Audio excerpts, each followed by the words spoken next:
Welcome students. In today's lecture, we are going to start the explanation of the short story The Model Millionaire, written by Oscar Wilde.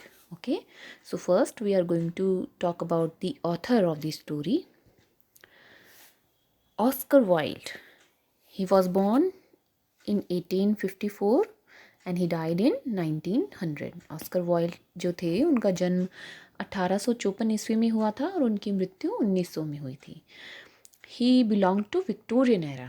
जैसा कि हम जानते हैं literary history जो है वो different different ages में divide की गई है. ओके, जैसे एलिजाबेथन एज हो गई, Jacobean, Victorian. Okay, so he belong to Victorian era.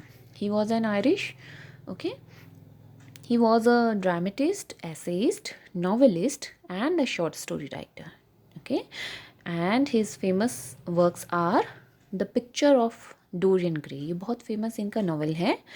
And The Importance of Being Earnest, ये एक प्ले है जो कि 1895 में उन्होंने लिखा था. Okay, now let's talk about the story. So it's about a millionaire baron who is an art lover. ये जो कहानी है ये एक मिलीनियर के बारे में है. मिलीनियर यानी करोड़पति. ओके, जो कि एक आर्ट लवर है जिसको कि कला से बहुत प्रेम है. Okay, and he is a highly generous man. Generous यानी उदार. एक बहुत ही रिच पर्सन की ये स्टोरी है जिसको आर्ट से बहुत लगाव होता है और वो बहुत ही जनरस आदमी है. ठीक है, and his generosity enables a struggling young man Hughie to marry his love Laura. और ये जो मिलेनियर है उनकी जनरसिटी, उनकी जो उदारता है उसकी वजह से एक स्ट्रगलिंग यंग मैन जिसका नाम है ह्यूई, उसको अपनी लवर से शादी करने का मौका मिलता है. Okay, now let's start the story. Unless one is wealthy, there is no use in being a charming fellow. So, Oscar says that it does not matter how good looking a person is, unless he is rich. Author कह रहे हैं कि आपका good looking होना बिल्कुल भी matter नहीं करता until unless आप एक अमीर व्यक्ति हो. ठीक है, तो उनका कहना है कि अमीर होना ज़्यादा मायने रखता है बजाय इसके कि आप गुड लुकिंग हो. ठीक है, Romance is the privilege of the rich, not the profession of the unemployed. Now he says that romance is a special right. Privilege means एक विशेष अधिकार होना. Okay, so romance is a special right of the rich person only.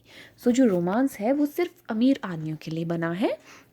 It is not for the unemployed persons. ये जो है वो unemployed कौन होता है? जिसके पास कोई जॉब ना हो, जो पुअर हो. ठीक है, वो कह रहे हैं कि ये जो है रोमांस जो है वो गरीब लोगों के लिए जो या फिर जो अनएम्प्लॉयड है उनके लिए नहीं बना है. ठीक है, the poor should be practical and prosaic. Now he says that the poor should be practical. That means they should be realistic. उन्हें सपने देखने का हक नहीं होता. Okay, according to author he says that जो पुअर है उसको रियलिटी में ही जीना चाहिए. ओके, उसको बड़ी बड़ी इच्छाएं नहीं पालनी चाहिए. That is why he is saying that he should be practical. वो कह रहे हैं कि उसको एकदम प्रैक्टिकल, उसको रियलिस्टिक होना चाहिए. And prosaic, prosaic means you can say dull या नीरस जिसको कहते हैं ना, यानी कि बिल्कुल भी जिसमें एंथ्यू ना हो. उसको अपनी उसी लिमिट्स में रहने की आदत होनी चाहिए, ऐसा ऑथर कह रहे हैं. It is better to have a permanent income than to be fascinating.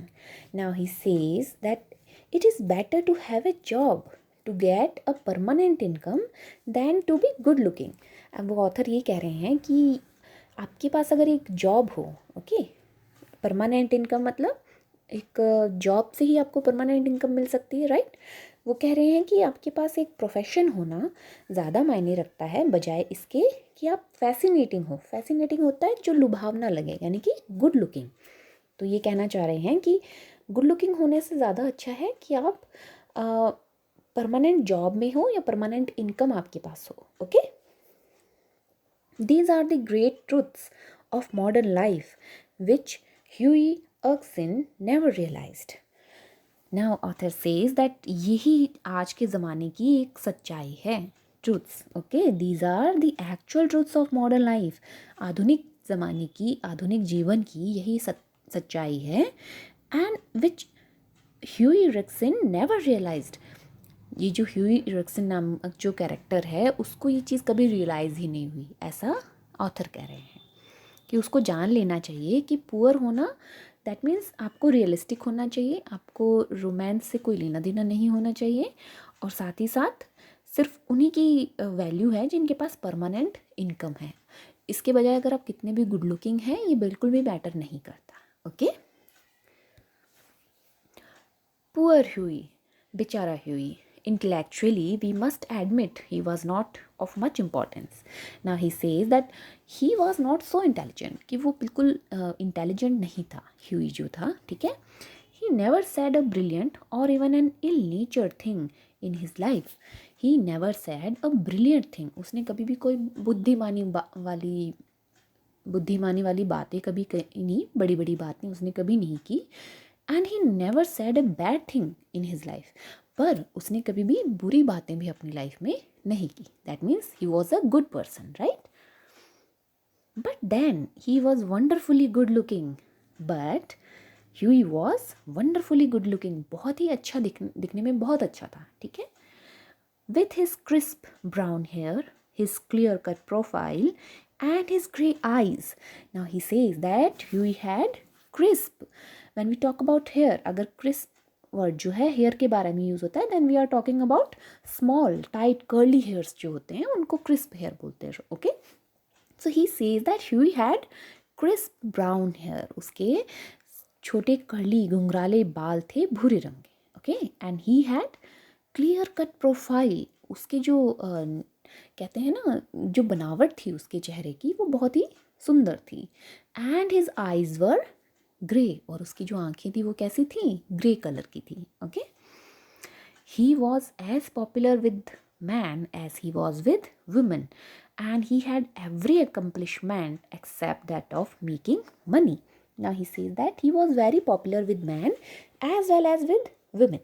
वो कहते हैं कि वो जितना औरतों में फेमस थे वो उतना ही फेमस वो मैन में भी थे, okay. That means he was really very good looking and he had every achievement, उनके पास सब कुछ था। अकम्पलिशमेंट मीन्स अचीवमेंट्स, उनके पास हर एक उपलब्धि थी, except that he was not making money, उनके पास पैसा कमाने का कोई ज़रिया नहीं था। दैट मीन्स उनके पास कोई प्रोफेशन नहीं था, okay. His father had bequeathed him his cavalry sword. अब जो ह्यूई के जो फादर थे, he had left him a property of bequeath means property यानी जायदाद छोड़ना। His father had left him a property of his cavalry sword, उनकी जो एक तलवार थी वो उन्होंने उसको प्रॉपर्टी में दी थी। एंड अब set of books of history of the peninsular war, वो क्योंकि योद्धा थे तो उन्होंने अपनी तलवार उसको दी, और साथ ही साथ एक 15 वॉल्यूम्स उसको दी थी। कौन सी बुक की, history of the peninsular war in 15 volumes. That means उसके 15 पार्ट्स थे, यानी कि 15 बुक्स जो थी वो उसको उसने विरासत में दी थी अपने बेटे को, ठीक है। एक cavalry sword and a history of the peninsular war in 15 volumes, एक तो स्वॉर्ड दी थी और साथ ही साथ 15 वॉल्यूम्स दी थी इस बुक की। Huey hung the first over his good-looking glass. So he hung the sword over his looking glass. उसने क्या किया, उसने जो तलवार थी उसको तो अपने लुकिंग ग्लास जो चेहरा देखने का शीशा जो होता है उसके ऊपर उसको टांग दिया, ठीक है। And put the second on a shelf between Ruff's Guide and Bailey's Magazine. And ये Ruff's Guide and Bailey's Magazine जो है they are journals related to racing. ये जो है रेसिंग से रिलेटेड कुछ मैगजीन्स थी जो कि ह्यूई के पास थी। उसने जो दूसरी चीज़ें थी यानी कि जो 15 वॉल्यूम थी उस बुक की जो उसके फादर ने उसको दी थी, उन दोनों के बीच में उन किताबों को उसने रख दिया, ठीक है। And lived on 200 a year that an old aunt allowed him, and he was surviving on 200 a year। एक पूरे साल में उसको सिर्फ 200 के ऊपर ही वो अपना गुजारा कर रहा था जो कि उसको किसी पुरानी आंट ने दिए थे, ठीक है। ओल्ड यानी बूढ़ी aunt, okay. He had tried everything and he had tried every profession, उसने हर तरफ कोशिश कर चुका था। वो कौन कौन सी चीज़ों में? He had gone on the stock exchange for 6 months, but what was a butterfly to do among bulls and bears? Now the author says that Huey had tried in stock exchange for 6 months. 6 महीने के लिए उसने share market जो होता है ना, उसको stock exchange बोलते हैं, वहाँ पर उसने काम किया। But he was like a butterfly among bulls and bears, लेकिन वो तो बुल्स और बियर्स के बीच में एक बटरफ्लाई की तरह था, यानी कि वो उस प्रोफेशन के लिए सूटेबल नहीं था। बुल्स इस फील्ड में किसको कहते हैं? In this field, in the field of share market, a bull is a person who buys share anticipating a rise in the price of in the future. Bull वो होता है शेयर मार्केट में, वो person होता है जो कि share को बाय करता है, ठीक है, शेयर खरीदता है ये अंदाज़ा लगाते हुए कि इन फ्यूचर ये शेयर के जो प्राइस हैं वो बढ़ जाएंगे, ठीक है। और बियर किसको कहते हैं स्टॉक एक्सचेंज के प्रोफेशन में? He is a person who sells shares, जो कि अपने शेयर बेच देता है, anticipating a fall in the price in future, मतलब कि उसको पहले ही अंदाज़ा लगाकर कि शेयर का प्राइस गिरने वाला है, जो कि पहले ही अपने शेयर बेच देता है, उसको क्या कहते हैं? बियर कहते हैं। तो ये सब चीज़ें ह्यूई को नहीं आती थी। So he was like a butterfly among the bears and bulls, okay. तो वो तो एक तितली की तरह था, वो उस फील्ड के लिए बना नहीं था। So he was not suitable for this job, okay. वो इस जॉब के लिए सूटेबल पर्सन नहीं था, okay. He had been a tea merchant, वो एक टी मर्चेंट भी हुआ। टी मर्चेंट यानी जो टी यानी चाय का जो व्यापारी होता है ना। फॉर अ लिटिल लॉन्गर, कुछ ज़्यादा समय के लिए वो एक टी मर्चेंट भी बना। But had soon tired of pekoe and souchong, यानी कि ये दोनों जो नाम है ये टाइप ऑफ टी है, एक तरह की चाय होती है, लेकिन वो बहुत जल्दी इन चीज़ों से ऊब गया, ठीक है। Then he had tried selling dry sherry, sherry is a Spanish wine, wine जो होती है ना एक तरह की, उसको उसने बेचना शुरू किया। That did not answer, but ये भी काम नहीं किया, it didn't work very well. The sherry was a little too dry, यानी कि उसकी भी क्वालिटी कुछ मतलब जितनी उम्मीद से नीचे थी, ये प्रोफेशन भी उसके लिए सूट नहीं हुआ, ठीक है। Ultimately he became nothing, and at last he became nothing, और अंत में हार कर वो कुछ भी नहीं बन पाया। He was nothing, okay. But a delightful, ineffectual young man with the perfect profile and no profession. And now he was a delightful, that means charming.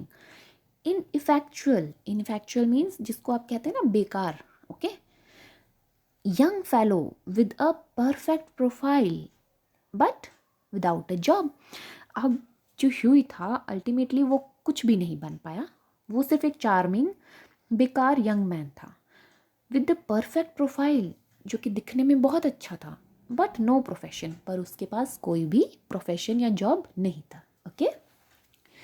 To make matters worse he was in love, but the worst thing was that he was in love. उससे भी बुरी बात क्या थी? That he was in love, ठीक है। The girl he loved was Laura Merton, the daughter of a retired colonel who had lost his temper and his digestion in India and had never found either of them again. Now author says that he loved Laura Merton. वो किससे प्यार करता था? Laura Merton से, and she was the daughter of a retired colonel. और वो जो थी किसकी बेटी थी? एक रिटायर्ड कर्नल की बेटी थी। कर्नल आप समझते हैं, रैंक होती है ना आर्मी में एक, जिसको कर्नल बोलते हैं, तो वो एक रिटायर्ड कर्नल की बेटी थी। रिटायर्ड यानी सेवानिवृत्त जो हो चुका है, ठीक है। And this colonel who had lost his temper and his digestion while he was posted in India. और ये कह रहे हैं ऑथर, ये जो कर्नल थे वो अपना टेम्पर लूज़ कर चुके थे। दैट मीन्स अब वो शॉर्ट टेम्पर हो गए थे। शॉर्ट टेम्पर का होना मतलब जिसको गुस्सा जल्दी आता है, ठीक है, उसको बोलते हैं short tempered. So now he has become short tempered and he has lost his digestion while he was staying in India. उसने अपनी डाइजेशन भी खराब कर ली थी जबकि वो इंडिया में पोस्टेड था। ऐसा ये ऑथर क्यों कह रहे हैं, क्योंकि इंडियन जो खाना होता है ना वो वर्ल्ड वाइड ऐसा माना जाता है कि सबसे ज़्यादा स्पाइसी फूड में से इंडियन फूड आता है, ठीक है। That is why he saying, और जो अदर कंट्रीज़ के बाहर से जो लोग आते हैं उनके लिए इतने स्पाइसेस हैंडल कर पाना ईजी नहीं होता है। इसलिए वो कह रहे हैं कि जब वो इंडिया में पोस्टेड थे उस वक्त उन्होंने अपना टेम्पर भी लूज़ कर दिया था। दैट मीन्स वो शॉर्ट टेम्पर्ड हो गए थे, उनको गुस्सा जल्दी आने लगा था, ओके। और साथ ही साथ उनका डाइजेशन भी ख़राब हो गया था, okay, while he was posted in India, जब वो कि भारत में पोस्टेड थे, ओके।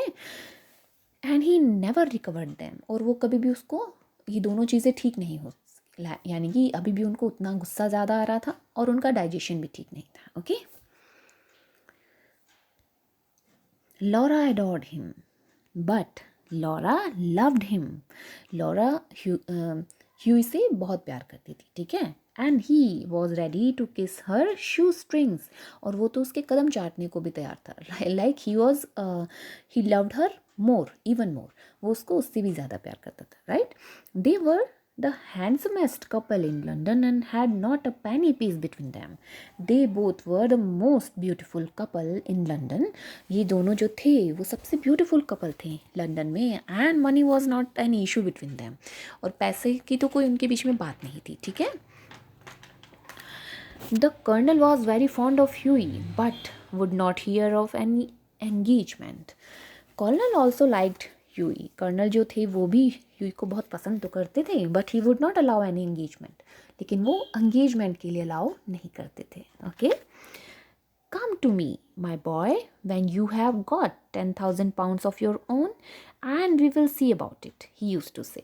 कर्नल क्या कहते थे ह्यूई से, Come to me, मेरे पास तभी आना, my boy, when you have got 10,000 pounds of your own, जब तुम 10,000 pounds कमा लो उसके बाद मेरे पास आना, and we will see about it, तब हम इसके बारे में देखेंगे, okay. And Huey looked very gloom on those days and had to go to Laura for consolation. And Huey looked very sad in those days. और ऐसा सुनने के बाद ह्यूई बहुत सैड हो जाता था क्योंकि वो बहुत पुअर था और अनएम्प्लॉयड था। वो अनएम्प्लॉयड पर्सन है तो उसके पास जॉब नहीं थी, that's why he had no money, उसके पास पैसा भी नहीं था।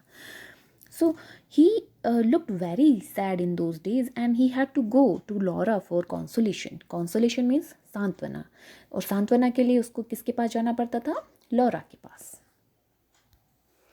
One morning as he was on his way to Holland Park where the Mertons lived, he dropped in to see a great friend of his, Alan Trevor. One day while he was going to Holland Park, जब वो Holland park की तरफ जा रहा था जहाँ पे मर्टन्स रहते थे, मर्टन्स कौन, जो लॉरा और उसके फादर हैं, वहाँ जो रहते थे वो उनकी तरफ जा रहा था, ठीक है।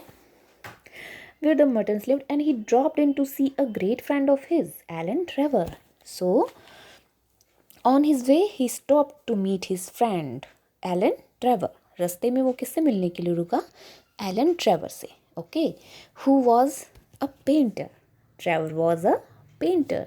He was a painter. वो एक पेंटर था, ठीक है। Indeed, few people escape that nowadays. He says that everyone in nowadays is a painter. हर कोई आजकल पेंटर ही बना हुआ घूम रहा है, okay. But he was also an artist. But Alan Trevor was really good in this art. लेकिन painter तो हर कोई है, लेकिन एलन ट्रेवर जो है वो आर्टिस्ट है, that means he is really good in painting, वो अपनी फील्ड में बहुत अच्छा है। And artist are rather rare, और जो आर्टिस्ट होते हैं वो बहुत ही रेयर होते हैं। रेयर मीन्स बहुत मुश्किल से मिलते हैं, ठीक है। Personally he was a strange rough fellow with a freckled face and a red ragged beard. He was a strange, बहुत अजीब सा दिखने वाला एक रफ पर्सन था, rough fellow person, okay.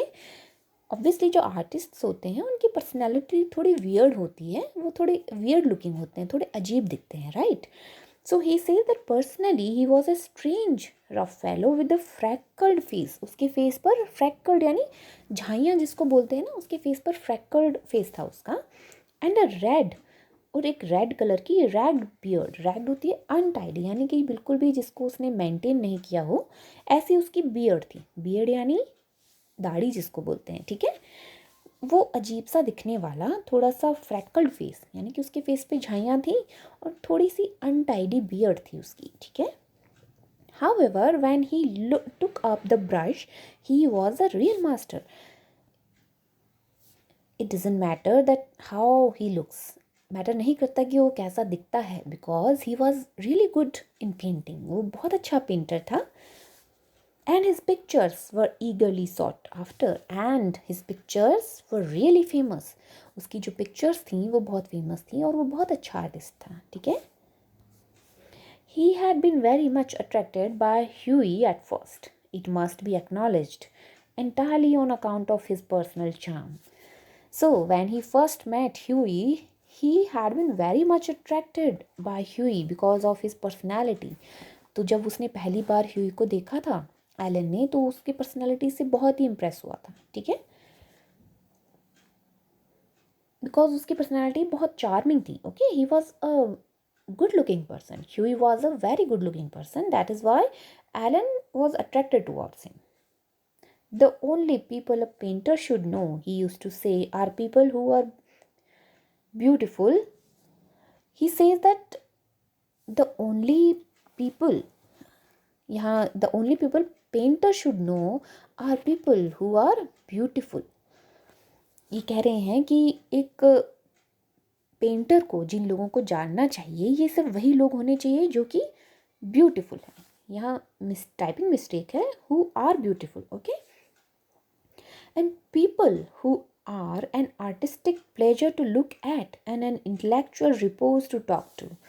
And he says that he used to say, who says, Alan Travers says that men who are handsome, people who are an artistic pleasure to look at, यानी कि जिसको देखकर artist को सुकून मिले, ऐसे ही लोगों से उनकी जानकारी होनी चाहिए। किसकी?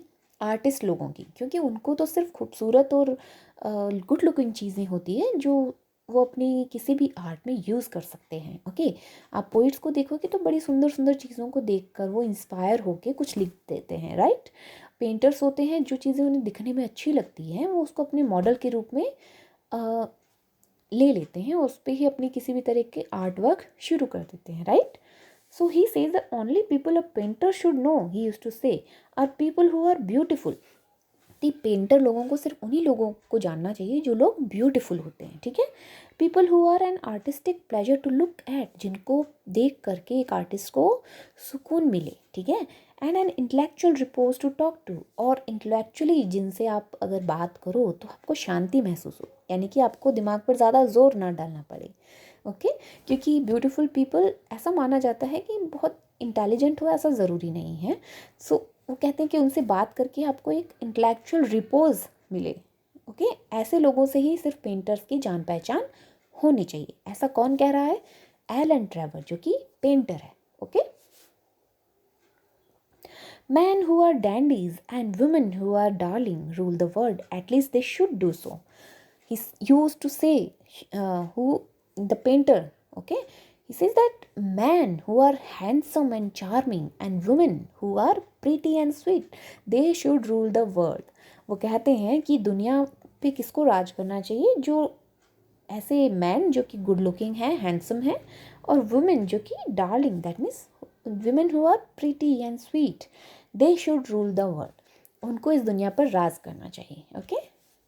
However, after he got to know Huey better, he liked him quite as much for his bright, buoyant spirit and his generous, reckless nature, and had given him the permanent entry to his studio. But gradually, धीरे धीरे, when he got to know Huey, जैसे जैसे धीरे धीरे उसने Huey को जाना, किसने? एलन ने, he started liking, वो उसको पसंद करने लगा, ठीक है। He liked him quite as much for his bright, buoyant spirit. किस चीज़ के लिए पसंद करने लगा? He started liking him for his lively spirit. उसकी जो एक lively spirit थी, उसके लिए उसको वो पसंद करने लगा। And his generous nature, और उसका जो buoyant means एक उदार जो नेचर होता है ना, जो बहुत ही जनरस होता है, दयालु जिसको कहते हैं, and his bright buoyant spirit and his generous reckless nature. Reckless होता है carefree. Okay, so he started liking Huey for his lively spirit and his generous and carefree nature. Okay, so he had given him permanent entry to his studio. तो इसलिए उसने उसको क्या दे दी थी, अपने studio में एक परमानेंट एंट्री दे दी थी. स्टूडियो कौन सा, जहाँ वो अपने आर्ट वर्क करते थे, पेंटिंग करते थे. Okay. When Huey came in, he found Trevor putting the finishing touches to a wonderful life-size picture of a beggar man. When Huey entered in the studio of Trevor, he found that Trevor was just giving finishing touches to a wonderful life-size picture of a beggar. जब वो enter हुआ उसके studio में, तो Huey ने देखा कि Trevor जो था वो फिनिशिंग टच दे रहा था अपनी एक पेंटिंग को. उसने क्या बनाया था, पिक्चर ऑफ अ बैगर, एक भिखारी की तस्वीर जो थी लाइफ साइज यानी बहुत बड़ी उसने बना दी थी. एक तस्वीर थी बैगर की. The bagger himself was standing on a raised platform in a corner of the studio and the bagger was standing on a raised platform, यानी कि एक ऊंचा उठा हुआ थोड़ा प्लेटफॉर्म था स्टूडियो में, जिसके ऊपर वो बैगर खड़ा भी था, जिसकी तस्वीर किसने बनाई थी, एलन ट्रेवर ने. ठीक है. He was a wizened old man with a face like wrinkled parchment and a most piteous expressions. So this old man, this beggar, he was wizened. That means wrinkled. झुर्रियाँ जिस पे. तो he was a wizened old man. His face was like a wrinkled parchment. Parchment क्या होता है, जिसको हम चर्म पत्र बोलते हैं ना, जो है सलवटे पड़ा हुआ एक पत्र होता है जो जानवरों की खाल से बनता है, जिसको चर्म पत्र कहते हैं. उसके जैसी उसकी स्किन थी. ठीक है, रिंकल्ड थी एकदम. एंड मोस्ट पीटियस एक्सप्रेशंस, और उसके बहुत ही दयनीय उसके चेहरे पर एक्सप्रेशंस थे. ठीक है. Over his shoulders was flung a coarse brown cloak. Cloak क्या होता है, एक तरह का चौगा जो नहीं होता, जो शोल्डर पर डाले रखते हैं, उसको क्लोक बोलते हैं. कोर्स यानी जो दिखने में बेकार या भद्दा दिखता हो. फ्लंग यानी फैला हुआ था उसके शोल्डर पे. ठीक है. जो बैगर था उसके शोल्डर पर एक क्लॉक डला हुआ था जो कि बहुत ही भूरे रंग का था और बहुत बुरी सी बेकार सी हालत में था. ठीक है. That was all tears and tatters. Tears यानी फटा हुआ था, टैटर्स यानी उसके चिथड़े चिथड़े हुए थे जो क्लॉक उसने अपने शोल्डर्स पे डाला हुआ था. His thick boots were patched and cobbled. उसके जो जूते थे वो पैच्ड थे. पैच्ड यानी जहाँ पर बड़े बड़े पैच लगा दिए जाते हैं ना, जहाँ से फट जाता है तो उस जगह दूसरा कोई पैच लगा के उसको ठीक कर दिया जाता है. तो वो पैच्ड था और कॉबल्ड था. कॉबलर कौन होता है, जो जूते गांठता है. ठीक है. So it was cobbled. That means वो जूता फटने के बाद उसको गांठा गया था. ठीक है. ऐसे जूते उसने पहने हुए थे. किसने, बैगर ने. And with one hand he leaned on a rough stick. और उसके एक हाथ में क्या थी, एक छड़ी थी जिसपे वो झुका हुआ था. While with the other he held out his battered hat for alms. Battered यानी चिथड़े चिथड़े हुई जो हैट थी बैगर की, वो उसने दूसरे हाथ में ले रखी थी फॉर एल्म. एल्म किसको बोलते हैं, दान या भिक्षा जो होती है ना, उसको एल्म बोलते हैं. ठीक है. So beggar was holding his hat in the other hand for alms. वो एल्म को इकट्ठा करने के लिए उसने दूसरे हाथ में एक हैट ली हुई थी जो कि बहुत ही बुरी जीर्ण शीर्ण हालत में थी, और दूसरे हाथ में वो एक छड़ी के ऊपर झुकी हुई अवस्था में थे, जिस बैगर की वो पिक्चर बना रहे थे. ठीक है. What an amazing model, whispered Huey as he shook hands with his friend. क्या अमेजिंग मॉडल है. मॉडल यानी जिसको वो प्रतिरूप के रूप में खड़ा करके उसकी पेंटिंग जो बनाते हैं ना, उसको मॉडल बोलते हैं. यानी कि वो मॉडल किसके लिए अभी मॉडल बना हुआ है, एलन ट्रेवर के लिए, ताकि वो उसका पेंटिंग बना सके. ठीक है. वॉट एन अमेजिंग मॉडल, कितना अमेजिंग मॉडल तुमने चुना है. Whispered Huey. विस्पर्ड यानी फुसफुसाना, एकदम धीमी सी आवाज़ में उसने कहा. As he shook hand with his friend. जैसे उसने अपने दोस्त से हाथ मिलाया. किससे, एलन ट्रेवर से. ठीक है. An amazing model. Shouted Trevor. Shouted means चिल्लाकर उसने कहा. At the top of his voice. बहुत ही ऊंची आवाज़ में. I should think so. ऐसा होना भी चाहिए. Such beggars as he are not to be met with every day. इसके जैसे बैगर्स जो हैं हमें रोज़ देखने को नहीं मिलते हैं. बैगर यानी भिखारी. ओके.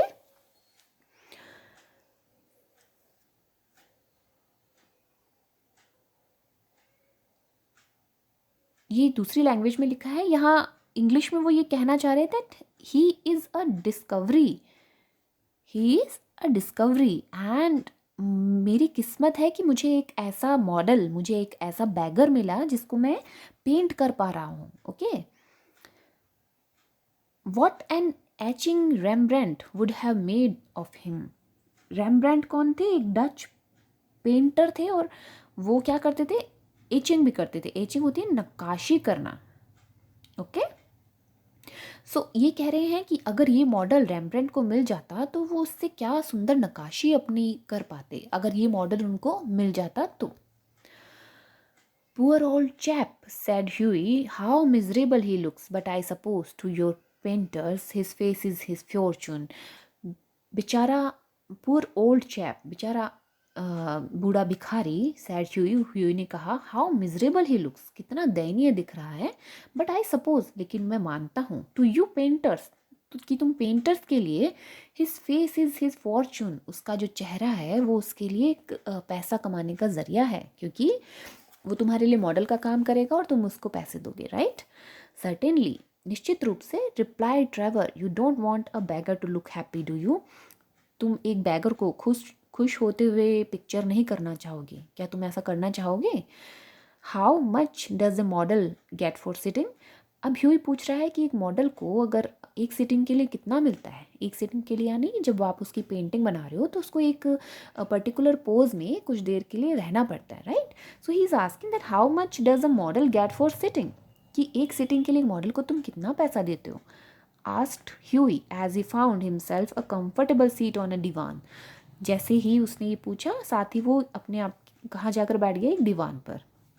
एक बेड होता है ना, दीवान जिसको बोलते हैं, सिंगल बेड होता है, वहाँ पर उसने एक अपनी कंफर्टेबल सीट लेते हुए वहाँ पर बैठ गया और बैठते हुए उसने पूछा कि तुम मॉडल को एक सिटिंग के कितने पैसे देते हो. Okay, a shilling an hour, मैं उसको 1 शिलिंग देता हूँ 1 घंटे के लिए. And how much do you get for your picture, और तुम्हें अपनी पिक्चर के लिए कितना लेती हो? एलन, उसने एलन से पूछा. ओह, फॉर दिस आई गेट 2000, मैं उसके लिए 2000 कमा लेता हूँ. पाउंड्स, उसने पूछा क्या पाउंड्स में लेते हो? गिनीज, उसने कहा नो, 2000 गिनीज, मैं सिर्फ गिनीज में कमाता हूँ. Painters, poets, physicians always get Guinness. Painters, poets और फिजिशियंस जो है वो हमेशा गिनीज में कमाते हैं. Okay, well I think the model should have a percentage, cried Huey laughing. Huey ने क्या कहा? मुझे लगता है कि जो मॉडल है उसको भी तुम्हारी इस इनकम का कुछ हिस्सा, कुछ परसेंटेज ज़रूर मिलना चाहिए. They work quite as hard as you do, वो भी तो उतनी ही मेहनत करते हैं जितनी तुम पेंटर कर रहे हो. Nonsense, nonsense. Why? Look at the trouble of laying on paint alone and standing all day long at one's easel. Now he says, easel क्या होता है? जिसपे एक wooden frame for holding an artist's work while it is being painted. जब वो painter painting कर रहा होता है ना, तो किसी एक वुडन फ्रेम जो होता है ना, उसके आर्टिस्ट का कैनवस को होल्ड करने वाला, उसको ईजल बोलते हैं. ठीक है, तो वो कहता है तुम सोचो ये कितना मुश्किल है, लेइंग ऑन पेंट अलोन, सिर्फ पेंट पर सारे दिन काम करना, and standing all day long at one's easel, पूरे दिन खड़े रहकर जब आप ईजल पर काम करते हो, ये कितना मुश्किल है. It's all very well Hughie for you to talk, तुम्हारे लिए बातें करना आसान है Hughie, but I assure you that there are moments, लेकिन मैं तुम्हें निश्चित करता हूँ कि बहुत से ऐसे मोमेंट्स होते हैं when art almost attains to the dignity of manual labour, कि जब आर्ट को भी किसके बराबर तोला जाता है? मैनुअल लेबर, यानी कि एक मजदूर की तरह. मैनुअल लेबर कौन करता है? हाथ से जो काम करते हैं.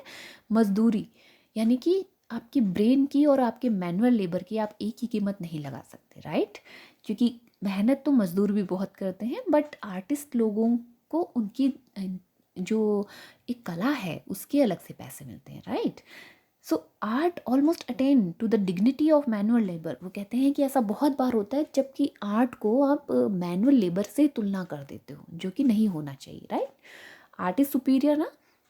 But you must not chatter, I am very busy. अब वो कह रहा है कि तुम्हें इतनी चैटर यानी ऐसी बातें नहीं करनी चाहिए क्योंकि मैं बहुत बिजी हूँ. Smoke a cigarette and keep quiet, एक सिगरेट लो और चुपचाप बैठ जाओ. ये किसने कहा? एलन ट्रेवर ने.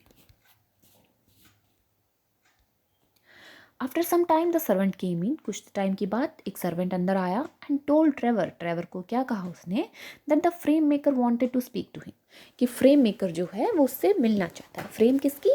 तस्वीरों की जो फ्रेम बनाता है। Don't run away Hughie, he said as he went out, I will be back in a moment, मैं कुछ समय में लौटता हूँ, तुम कहीं जाना नहीं। The old beggar man took advantage of Trevor's absence to rest for a moment on a wooden bench that was behind him. इस सिचुएशन का फ़ायदा उठाते हुए जो वो बैगर मैन था, भिखारी था, उसने भी एडवांटेज उठाया और उसने भी थोड़ी देर रेस्ट करने के लिए पीछे एक लकड़ी की बेंच पर वो बैठ गया। He looked so forlorn, wretched, that Huey could not help pitying him. फॉरलोन होता है जो बहुत उदास या अकेला जो होता है उसको फॉरलोन बोलते हैं, ठीक है। रेस्ट होता है जो बहुत ही अनहैप्पी दिख रहा है, नाखुश जो होता है ना। So he looked so forlorn and wretched that Hughie could not help pitying him, कि उसको उस पर बहुत दया आने लगी, वो इतना ज़्यादा फॉरलोन और रेस्ट दिख रहा था ना बैगर जो था, कि ह्यूई को उस पर दया आने लगी। And felt in his pocket to see what money he had, so उसने अपनी पॉकेट में देखना शुरू किया कि उसके पास कितने पैसे हैं ताकि वो उस बैगर को दे सके। ह्यूई जो था वो बाय नेचर बहुत ही जनरस था, ओके, और साथ ही साथ वो गुड लुकिंग भी था, बट उसका हर्ट भी बहुत सुंदर था, okay. All he could find was a sovereign and some coppers, sovereign भी एक कॉइन होता है, ब्रिटिश कॉइन होता है एक, ओके। तो उसके पास क्या था, एक सॉवरेन था और कुछ कॉपर्स थे, यानी कि चिल्लर टाइप जिसको आप मानो। Poor old fellow, he thought of himself, उसने अपने आप से क्या कहा, poor old fellow. He wants it more than I do, कि उसको मुझसे ज़्यादा इन पैसों की ज़रूरत है। But I it means no hansoms for a fortnight, कि पर अगर मैंने उसे ये पैसे दे दिए, इसका मतलब ये हुआ कि मैं 15 दिन तक कोई भी हैंडसम नहीं ले पाऊँगा। हैंडसम क्या होती है, एक स्मॉल टू व्हील्ड कैरिएज होती है, ओके। तो वो कहता है कि 15 दिन तक अगर मैं उसका यूज़ नहीं कर पाऊँगा अगर मैंने उसको ये पैसे दे दिए तो। फोर्टनाइट होता है 15 days, ठीक है। And he walked across the studio, और उसने स्टूडियो में घूमते हुए slipped the sovereign into the bakers hand, उसने वो धीरे से वो पैसे किसके हाथ में दे दिए, उस बैकर के हाथ में। अब आगे क्या होता है ये हम अपने नेक्स्ट वीडियो में देखेंगे। Thank you.